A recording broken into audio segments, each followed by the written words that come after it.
Hello students, today we will discuss about the topic sets and इसमें हमने first lecture में आपसे कुछ चीजें डिस्कस की थी, है ना, like introduction of sets, representation of sets, इन सभी की बात हो गई थी। आज हम बात करने वाले हैं आपसे टाइप्स ऑफ सेट्स की। ऑलराइट, तो देखिए how many types of sets are there, हम इसकी बात करेंगे आपसे। ओके, जिसने भी प्रीवियस वीडियो नहीं देखा है तो प्लीज आप जा करके डिस्क्रिप्शन में या आई बटन में क्लिक करके देख लीजिएगा, जिससे आपको ये लेक्चर प्रॉपर्ली समझ आ जाए। चलिए स्टार्ट करते हैं टाइप्स ऑफ सेट। ऑलराइट, तो फर्स्ट टाइप है आपका null set, null set, empty set and इसी को हम बोलते हैं वॉइड सेट। ओके, इसी के सभी नेम है, ये अलग अलग हम नाम से इसको बुलाते हैं नल सेट। तो नल सेट मींस क्या, एम्प्टी सेट मींस क्या, आपको नेम से ही इसके क्लियर हो जा रहा है। नल मींस नथिंग, है ना, एम्प्टी मींस कुछ नहीं। तो the set in which no element is exist, okay, the set in which no element is exist is known as what, null set. Okay, the set having no element, okay, ऐसा set जिसमें एक भी element ना हो। The set having no elements is known as या is called as what, is called as null set. Okay, ये होगा हमारा नल सेट। बात क्लियर है? ये NUL लिखा है, नल सेट या एम्प्टी सेट। ओके, अगर हम एग्जांपल की बात करें आपसे, तो मैंने एक एग्जांपल ले लिया, एक सेट ले लिया, A is equals to x such that x belongs to natural number and x is less than 0। देखिए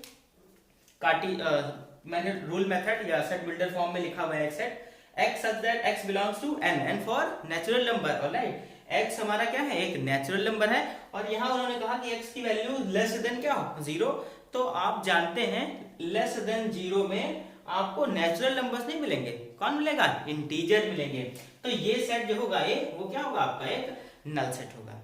ऑलराइट, और नल सेट को मैं बता दूं कि हम इस सिंबल से रिप्रेजेंट करते हैं। ठीक, नल सेट का रिप्रेजेंटेशन जो ये है representation of null set, phi से लिखेंगे, ये है PHI फाई, और इसको हम सिंपली कर्ली ब्रेसेस इससे रिप्रेजेंट करेंगे। ये फाई या ये हमारा कर्ली ब्रेसेस, ये रिप्रेजेंट करेगा नल सेट, एम्प्टी सेट और वाइड सेट को। बात क्लियर? फर्स्ट टाइप आपका कंप्लीट हो गया, राइट। अब there is a second type, हम अगला कह सकते हैं नॉन एम्प्टी सेट। तो भाई नॉन एम्प्टी सेट क्या होगा, आप सब बहुत अच्छे से जान गए होंगे।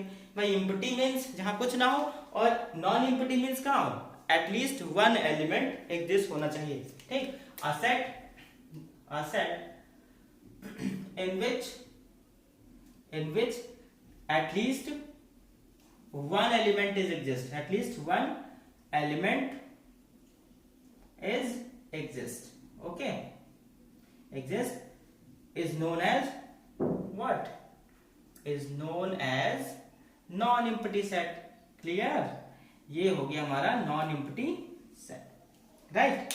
कुछ भी हम ले सकते हैं इसमें, है ना। सपोज एक आपके पास सेट है और इसमें मैंने ले लिया वॉवेल्स AEIOU, मैंने ये ले लिया वॉवेल्स, तो ये क्या हो गया आपका नॉन एम्प्टी सेट, है ना। कम से कम एक एलिमेंट तो एग्जिस्ट करना ही चाहिए, तो यहाँ तो बहुत सारे हैं, तो ये नॉन एम्प्टी सेट हो गया आपका। क्लियर। अब नेक्स्ट हम बात करें टाइप 3 की, तो मैंने यहाँ कह दिया singleton set, SINGLETON, singleton set, singleton यानी सिंगल, है ना। तो the set in which only one element is exist, okay, a set having only one element is known as singleton set. A set having only one element, okay, a set having only one element is known as what, is known as singleton set. Okay, SINGLETON, singleton set. बात clear हो गई? अब ये हो गया हमारा set, तो इसको मैं कहूं A इज इक्वल टू, इसमें मैंने एलिमेंट लिख लिया 1, तो ये क्या हो गया, एक सिंगलटन सेट हो गया। बात क्लियर है? सिंगलटन सेट भी आपका कंप्लीट हो गया। नाउ नेक्स्ट टाइप की हम बात करें, फोर्थ सेट की बात करें, तो फोर्थ सेट हमारा जो फोर्थ टाइप होगा वो है आपका फाइनाइट सेट। ओके, अच्छा ये फाइनाइट क्या होगा? अ set having countable element, okay, a set having countable elements, ऐसे एलिमेंट्स, ऐसा सेट जिसके एलिमेंट्स को आप प्रॉपर्ली डिफाइन कर सके, वो सेट आपका क्या कहलाएगा? फाइनाइट सेट कहलाएगा। A set which is empty, ऐसा भी हो सकता है, a set which is empty और a set which is empty or having definite number of क्या elements is known as definite number of elements is known as finite set। मैं यहां पर इसकी डेफिनेशन लिख रहा हूं, ठीक। set is empty or a set is empty or having definite number of elements. क्यों? देखिए यहां पर एम्प्टी सेट भी तो आ सकता है, क्योंकि एम्प्टी सेट में तो आप डिफाइन कर सकते हैं, वहां पर एक भी एलिमेंट नहीं, तो क्या वो डिफाइन नहीं है? यस, इसीलिए फाइनाइट है। A set which is empty, ऐसे लिख सकते हैं, a set which is, alright, a set which is empty और having definite number of elements is known as what? Is known as finite set. बात clear है? ये हो गया हमारा फाइनाइट सेट। ओके ना, तो फाइनाइट सेट भाई बेटा ऐसा सेट है जिसमें एलिमेंट्स को आप डिफाइन कर सके। तो मैं यहां कहूं ये नॉन एम्प्टी सेट क्या फाइनाइट सेट हुआ? यस। क्या नल सेट आपका फाइनाइट सेट हुआ? यस। तो ये क्लियर हो गया, फाइनाइट सेट हो गया। अब हम इसके बाद बात करने वाले हैं आपसे इनफाइनाइट सेट की। ओके, फाइनाइट आपने पढ़ लिया, तो फाइनाइट के बाद कौन आना चाहिए? इनफाइनाइट सेट आना चाहिए। ओके, तो इनफाइनाइट सेट की क्या स्पेशलिटी होनी चाहिए? भाई इनफाइनाइट सेट की स्पेशलिटी ये होनी चाहिए कि उसके एलिमेंट्स को आप प्रॉपर डिफाइंड ना कर सके, है ना। Finite, next one, fifth one हम कह रहे हैं इनफाइनाइट सेट। क्लियर है भाई? Infinite set, a set having undefined number of elements, a set, या फिर लिख सकते हैं a set which have not definite number of elements. Okay, लिखता हूं मैं, अ set having not definite number of elements is known as what? Is known as infinite set. बात clear है? ऐसे सेट को हम बोलेंगे इनफाइनाइट सेट। ओके, ये हो गया। Set of all real number हमने कह दिया, है ना। ये जैसे ए है, ये क्या है? x such that x belongs to r। ये क्या हो गया आपका? एक इनफाइनाइट सेट हो गया, क्योंकि रियल नंबर में तो बहुत सारे एलिमेंट्स आ जाएंगे, सभी एलिमेंट्स आ जाएंगे, तो ये क्या हो गया आपका? Infinite set. बात क्लियर? इनफाइनाइट सेट के बाद हम नेक्स्ट टाइप की बात करेंगे आपसे, इक्वल सेट। ओके, ये क्या है? तो इसको देखते हैं, इक्वल सेट्स, ठीक ना। तो इक्वल सेट्स मींस आप यहां कंपेयर करेंगे। भाई इक्वल क्या अपने आप के इक्वल हो भी सकता है ना, लेकिन ऐसा भी हो सकता है हम किसी और के इक्वल, ऐसा हो सकता है, राइट। तो इक्वल सेट क्या होगा? लेट अस कंसीडर, या इफ टू सेट, ऐसे लिखता हूं मैं definition, if two sets having same and equal number of elements, ठीक। if two sets having same and equal number of elements, then the sets are called as what? equal sets। Clear भाई? तो हम उन sets को क्या बोलेंगे? Equal sets बोलेंगे। ये आप समझ गए, ठीक। सपोज हमारे पास एक सेट ये है और इसमें एलिमेंट्स हैं A, B and C, and another we have a set, इसमें एलिमेंट है B, C, B और A, ठीक। तो क्या A एंड B सेट आपके इक्वल हैं? चेक कर लीजिए, is A and B are equal? A यहाँ पर है, यस, ए यहाँ पर भी है, बी यहाँ है, बी यहाँ भी है, सी यहाँ भी है, सी यहाँ भी है। नंबर ऑफ एलिमेंट्स क्या है, सेम है। एंड जो एलिमेंट्स यहाँ है यहाँ भी एलिमेंट है, तो आप कहेंगे ए इज इक्वल्स टू बी। ये हो गया हमारा इक्वल टू का सिंबल, या दो जब सेट क्या होंगे, इक्वल होंगे, तो आप सिंबल ये लगाएंगे, ठीक, ए इज इक्वल टू बी। बात क्लियर, ये हो गया। यहाँ नंबर ऑफ एलिमेंट्स की बात आई थी, तो नंबर ऑफ एलिमेंट की बात आई है, तो चलिए हम आपको टर्म डिफाइन कर देते हैं, कार्डिनल नंबर। ओके, इसको भी समझ लेते हैं, कार्डिनल नंबर ये क्या है। ऑलराइट, चलिए फिर हम उसके बाद अगले टाइप पे आएंगे। नंबर ऑफ एलिमेंट्स की बात हो रही थी, तो हम यहाँ पर टॉपिक आपको बता दें क्या है, कार्डिनल नंबर। ऑलराइट, ये इसी के बीच का ही है कार्डिनल नंबर। ये क्या होता है, कार्डिनल नंबर। ऑलराइट, हाँ, तो ये देखिए क्या है कार्डिनल नंबर। कार्डिनल नंबर का मतलब होता है number of elements in a particular set, simple सा, ठीक। कार्डिनल नंबर क्या है, cardinal number is the total number of elements in a particular set, ठीक। तो कार्डिनल नंबर क्या है, एक नंबर है, ठीक। Is the total number of element in a particular set. Suppose आपके पास एक सेट ए है और इसमें एलिमेंट 1 2 4 5 6 ये है। ओके, तो 1 2 3 4 5 total number of elements are there, कितने, 5 एलिमेंट्स। ओके, इसमें एलिमेंट्स कितने हैं, 5 एलिमेंट्स हैं।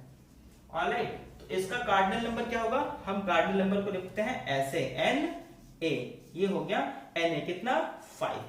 ये आपका हो जाएगा कार्डिनल नंबर।